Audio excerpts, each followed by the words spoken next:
¿Qué tal, amigos? Que el Señor les bendiga. Es un gusto saludarles. Estamos en este maravilloso lugar, que es el lago de Ilopango.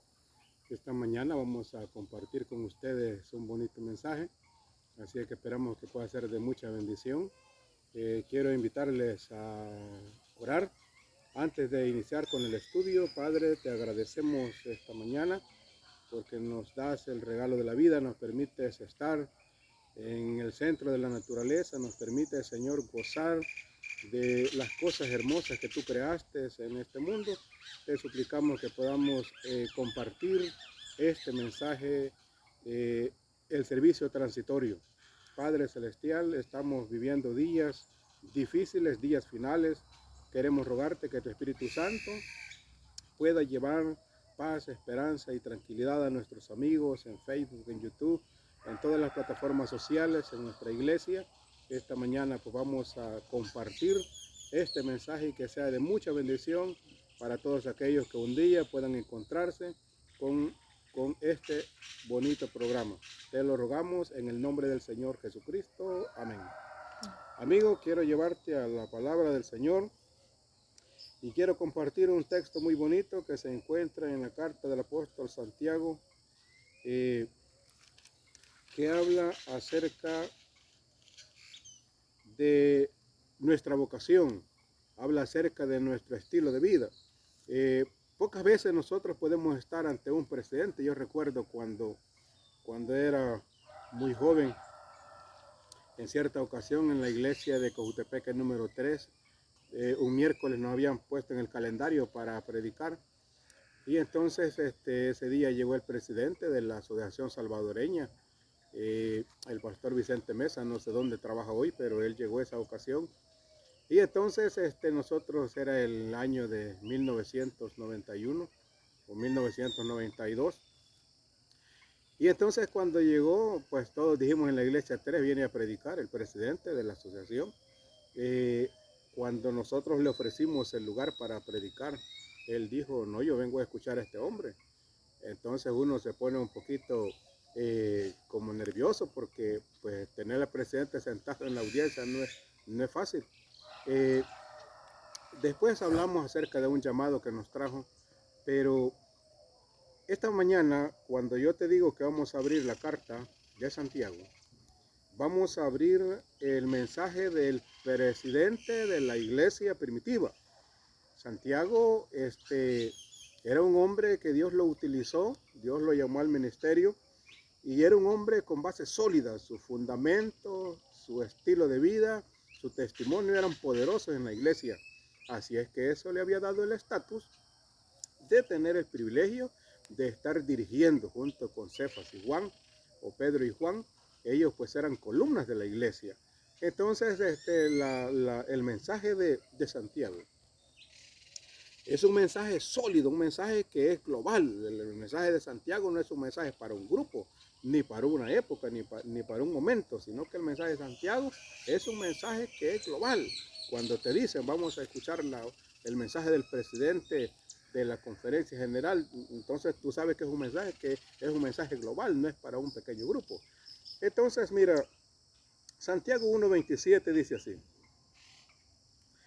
la religión pura y sin mácula delante del Padre es esta: visitar a los huérfanos y a las viudas en sus tribulaciones y guardarse sin mancha del mundo. Dos cositas, Santiago, aunque la iglesia primitiva ha crecido, porque mira, en el primer discurso Pedro bautiza 3,000, después 5,000, ya tenemos 8,000 sin contar las mujeres y los niños. La iglesia estaba tan crecida, tan fuerte, pero Santiago solamente presenta dos cosas que se debe hacer para practicar una religión que Jesús estableció, porque cuando Jesús vino habían bastantes religiones, solo que las religiones algunas veces se concentran en su forma en sus dogmas, en sus normas. Entonces las iglesias o las religiones se concentran en sus normas al punto que llega un momento en que las normas llegan a ser más sólidas o más significativas que los requisitos que el Señor ha pedido. Porque Dios, mira, Jesús no encajó en la iglesia porque él dice, a los suyos vino y los suyos no lo recibieron, pero Jesús no encajó porque su mensaje era distinto, su mensaje era un interés especial por el ser humano, tanto físico como espiritual, nada más. Pero la iglesia se había llenado de normas, porque la iglesia, tristemente la iglesia cuando crece, se llena de normas, se llena de normas. Nosotros asistimos a una iglesia que está llena de normas. Yo soy un evangelista cuando he tenido que predicar, entonces hemos llevado candidatos a los bautismos y se levantan los ancianos de la iglesia y dicen, vamos a tomarles el voto a estos candidatos. Y empieza a preguntarle, ¿usted cree que hay que pagar los diezmos para ser salvo? ¿Usted cree que hay que dejar de comer cerdo para ser salvo? ¿Usted cree que no se debe tomar café para ser salvo? ¿Usted cree esto? Y entonces todas las iglesias son así, y así eran los tiempos de Jesús. La gente presentaba un montón de cargas que dijo Jesús, le ponen cargas a la gente que ni ellos ni siquiera las tocan. Entonces Santiago dice, solo hay dos cositas que hay que hacer. Mira, dice visitar a los huérfanos y a las viudas. La iglesia debe ser un pueblo de misericordia. Debe atender las necesidades de las personas. Número uno. Una religión puede tener el conjunto de doctrinas más bonitas, porque yo siempre me he dicho, yo pertenezco a una iglesia con un conjunto de doctrinas que están ancladas en la Biblia y me gusta mucho, yo amo esas creencias, yo amo esas doctrinas, pero eso no significa que eso hace una religión verdadera, porque hay personas que no tienen misericordia, tienen los mejores principios, los mejores conceptos, pero no hacen misericordia con el prójimo, porque tratan al prójimo de la peor manera, tratan a las personas de la peor manera, y eso es lo que Jesús no quería. Por eso es que él tuvo que establecer una nueva iglesia, y en la iglesia primitiva, cuando creció, dice que se complicaron las cosas porque esas necesidades no estaban siendo atendidas. Entonces, ¿pero qué pasa? Santiago dice, hay que hacer esas dos cositas, hay que atender, hay que ser misericordioso, hay que atender a los necesitados. No puede haber personas que estén padeciendo crisis. Está bien, en el mundo, miren que en el mundo, en las naciones, hay lugares donde las personas no les llegan los recursos, no les llegan los alimentos. Hay países que mandan un cargamento, mandan un embarque para otra nación que está padeciendo hambre y manda recursos, manda víveres, pero viene otra nación egoísta y dice, no les pueden llegar recursos a estas personas y entonces hunden los barcos, no llegan los alimentos. Entonces, ¿por qué? Porque las personas miran por su propio interés, no solo los políticos, no solo los gobernantes. Hay personas que son personas sencillas, personas del pueblo, pero también velan por sus propios intereses. Entonces, para practicar una religión verdadera, se debe de seguir ese punto. Número 2. Hay que guardarse sin mancha del mundo. Lo que está diciendo Santiago es que las prácticas de la humanidad a veces no concuerdan con lo que la Biblia registra, con lo que el Señor quiere. Allí es donde nosotros tenemos que tener cuidado. Solo son dos cositas. Uno, vivir mi religión, debo de vivirla compadeciendo a mi prójimo. Debo ser misericordioso con mi prójimo. Hay una parte donde dice, debo de ser cuidadoso porque un día puede estar en la condición de él. Y estando en su condición, voy a necesitar que me extiendan la mano. Eso debo considerar yo. Número 2, cuidarme de no hacer las prácticas del mundo. Eso dice Santiago. El mundo practica muchas cosas. Y Pablo dice, todo me es lícito, pero no todo me conviene. Yo puedo hacer todo. No tengo que preocuparme por hacer esto, hacer aquello, pero no todo me conviene, porque hay cosas que si yo las practico me van a generar condenación, y eso es lo que no queremos. Así es que, bueno, en la iglesia primitiva resulta que se dio un problema porque las necesidades de las personas no estaban siendo atendidas, y entonces la iglesia tomó la decisión, porque el problema fue presentado a los apóstoles. Mira, aquí no se están haciendo los actos de misericordia. Estas viudas están padeciendo necesidad. Las viudas de esto le están atendiendo bien, porque le están compartiendo víveres, les tienen un lugar donde vivir, pero aquí a este lado dice la Biblia que los griegos se quejaron porque ellos veían que sus viudas no eran bien atendidas y la iglesia tenía que ser, la atención debía prestarla para todos. Entonces los apóstoles en su reunión dijeron, pero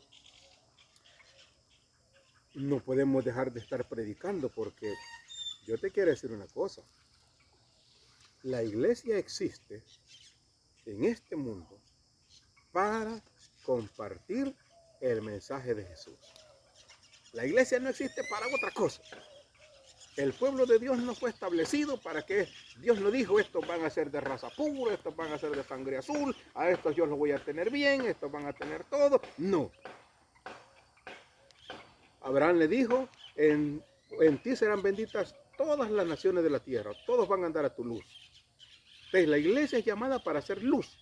Y una luz, dice Jesús, no se esconde bajo un almud, sino que se pone en un lugar alto para que resplandezca. La iglesia debe resplandecer, pero no ella. Debe resplandecer el evangelio y el evangelio debe de correr. Por lo tanto, cada miembro que se una a la iglesia debe de ser un agente ganador de almas. Es que mira, si vas a una empresa y te dicen, aquí necesitamos vendedores. Entonces tú llegas y dices, bueno, yo necesito el trabajo de vendedor, pero cuando ya estás en la empresa, tú te das cuenta que te da pena ir a vender. Y como te da pena ir a vender, todos van a vender y tú te quedas por ahí en una esquinita viendo que todos están vendiendo, que interceptan al que va caminando, tocan las puertas de las casas, llegan a los parqueos y ofrecen el producto, pero tú estás solo viendo porque entonces cuando las personas sean llamadas para dar cuenta de qué hicieron en el día del trabajo, entonces tú cómo vas a decir, yo vendí tal cosa, ¿por qué no vendiste nada? ¿Y por qué no vendiste nada? Porque tú no fuiste a hacer el trabajo. Entonces si tú te unes a la iglesia, vas a compartir la luz de Cristo. Entonces eso lo vas a hacer de muchas maneras. No tienes que ser un predicador, no tienes que ir a dar un estudio bíblico, pero compartir la luz de Cristo genera, se genera a través de muchas cosas. Hay muchas formas como nosotros podemos compartir la luz de Jesús. Y eso no debemos dejarla a un lado. Tristemente hemos llegado a días donde todos jugamos a las cosas. El líder juega a ser líder. Porque si puede hacer reunión de PC, si no, no la hace. El anciano juega a ser anciano, porque si quiere toma su rol. Y tomar su rol significa tener problemas con el pastor y tener problemas con los miembros, porque a veces el miembro quiere hacer cosas que no son, el pastor quiere hacer cosas que no son. Entonces, para llevar la fiesta en paz, dice, no, el pastor juega a ser pastor. Y juega a ser pastor porque él trata de, cuando los números le encajan, cuando le encajan bien los números, cuando van los números de la recolección, de los bautismos, de plantar una nueva iglesia. Entonces, si sus números están bien, él no está preocupado. Pero la preocupación de la iglesia, del pastor, del anciano, del líder, del diácono, debe ser la predicación del evangelio. Nada más. Nosotros entramos a esta plataforma de YouTube no para que nos conozca la gente y no para dar a conocer una iglesia. Hay un canal que me dijeron, hermano, fíjese que este canal estamos viendo que este canal no tiene ningún distintivo adventista y nosotros queremos promover que nuestros canales lleven el distintivo, el logo de la iglesia, algún distintivo de la iglesia. Y yo le dije, hermanos, lo siento mucho, pero estos canales son para tratar de hacer correr el mensaje del evangelio a través de estas plataformas, pero solamente llevando la luz de Cristo. Por supuesto que yo no renuncio a la iglesia y no me avergüenzo de la iglesia, pero lo que yo debo de hacer, lo que yo trato de hacer es que la luz de Jesús brille, nada más. Por eso es de que nuestros canales no llevan distintivos de la iglesia. Pero quiero decirte algo, en estos días se están cumpliendo las profecías que nosotros hablamos desde los 90. Desde los 90, cuando nos invitaban a predicar, hermano Susana, traiga un mensaje que sea de profecía. Y cuando llegamos a predicar de profecía, la iglesia no entendía, porque nosotros hablábamos de profecía, presentábamos el mensaje de profecía y siempre dijimos, un día Estados Unidos va a tomar el control del mundo. Y eso no lo dice la iglesia, no lo digo yo, no lo dicen los pastores, eso lo dice la palabra de Dios en el libro de Apocalipsis. Las revelaciones dicen que un día habrá un solo gobierno a nivel mundial. La gente no podía comprender cómo es que los países iban a aliarse, cómo es que iba a haber un solo gobierno, un nuevo orden mundial. Tuvimos un libro, un material allá en los 90, un libro muy bonito, parece que era de color morado, que se llamaba ¿Qué hay detrás del nuevo orden mundial? Ese nuevo orden mundial se está alineando no para que el ser humano, oiga bien, no para que el ser humano sea feliz y viva feliz. Ese nuevo orden mundial se está estableciendo porque Satanás está estructurando un sistema, un gobierno que aplaste el gobierno de Dios. Porque Satanás siempre ha tratado de que el gobierno de Dios no exista. Y Dios siempre ha luchado para tener su gobierno. Él tiene su forma de gobierno. Pero Satanás siempre ha tratado de que el gobierno de Dios no exista, porque no le gusta el gobierno de Dios, no le gusta cómo Dios gobierna. Pero quiero decirte que Dios siempre ha gobernado. Él permite cosas que Satanás las realiza. Y Él ha permitido ante nuestra propia mirada, porque hoy todos los días vemos en los noticieros cómo Estados Unidos se está tomando el control. Y vemos que se está cumpliendo la profecía ante nuestra vista, ante nuestra mirada. Nosotros, francamente, en aquellos tiempos que predicamos lo que relata Apocalipsis, nosotros no pensamos que íbamos a llegar a los días donde íbamos a ver el cumplimiento de esto. Hoy en los canales yo recuerdo que un día encendí la tele para ver el noticiero y dijo un comentarista, mira, ¿qué está pasando con Estados Unidos? Porque Estados Unidos se está convirtiendo otra vez en la superpotencia mundial. ¿Será cierto que los evangélicos que andaban diciendo que Estados Unidos iba a ser la cabeza del mundo? ¿O qué está pasando? Y todos dijeron, miren, hay una realidad que no se puede esconder. Estamos ante un nuevo orden mundial. Mira, lo que se enseñó, lo que escuchamos, lo que aprendimos, lo que hemos traído, hoy se está cumpliendo. Y se está cumpliendo no solo eso, se va a cumplir todo. Cuando el nuevo orden mundial esté establecido, van a venir leyes que van a tratar de destruir el gobierno de Dios. Cuando esas leyes se den que traten de destruir al gobierno de Dios, entonces van a venir muchos desastres naturales. Si alguien está pensando que porque vamos a tener un nuevo orden mundial, que se van a acabar los pobres, que se van a acabar las crisis, que se van a acabar los problemas, está completamente equivocado. Porque después de esto vienen los juicios de Dios, que son desastres naturales. Van a venir los terremotos, van a venir cosas drásticas, pero de manera consecutiva. No es que va a ser un momento corto, no va a ser un montón de años como las primeras señales de la caída de las estrellas, del terremoto de Lisboa. No, hoy va a ser constante en diferentes partes del mundo. Estamos recibiendo una noticia cuando aparece otra noticia en otro lugar de otro desastre. Eso va a provocar que en el mundo se dé lo que en la Biblia siempre se ha llamado la noche de la angustia de Jacob. Eso debemos de estudiarlo nosotros mucho, debemos de conocerlo. ¿Cuál es la noche de la angustia de Jacob? ¿Qué significa para nosotros como iglesia, como hijos de Dios? Pero mientras eso llega, nosotros tenemos que tratar de transmitir el mensaje de Dios.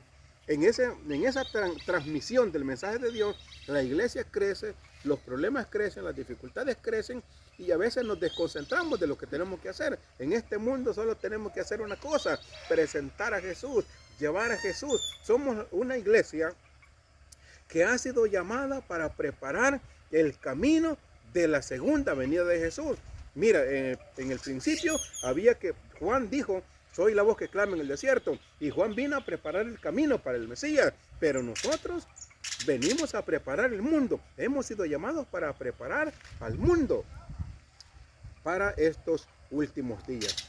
Y no será una tarea fácil porque dice la mensajera del Señor, lo que no hemos hecho en tiempo de paz, tendremos que hacerlo en tiempo de guerra. pongámonos a hacer nuestra labor. Dijo Santiago 2 cosas. No olvidemos la misericordia del prójimo. Número 2, no nos manchemos con las costumbres y las cosas de este mundo. Nosotros, la Biblia dice que a Pablo, cuando fue mandado a predicar, mira, te voy a leer la carta del apóstol San Pablo a los Gálatas en el capítulo 2, dice el verso número 9. Porque Pablo fue enviado a predicar a los gentiles. Dice Pablo en Gálatas 2:9. Reconociendo la gracia que me había sido dada a Jacobo, Cefas y Juan, que eran considerados como columnas, oiga, nos dieron a mí y a Bernabé la diestra en señal de compañerismo para que nosotros fuésemos a los gentiles y ellos a la circuncisión. Verso número 10. Solamente nos pidieron que nos acordásemos de los pobres, lo cual también procuré con diligencia. ¿Y quién es el que más predicó? ¿Quién es el que más iglesias plantó? ¿Quién es el que más viajes misioneros tuvo? ¿Quién es el que se sacrificó más? Pablo. Pero él dice, a mí me mandaron a predicar a los gentiles, está bien, me impusieron las manos, me dieron la diestra, el Señor me escogió, me llamó y me mandó a predicar, muy bien. Pero me encomendaron una cosa, que no fuera a olvidarme de los pobres.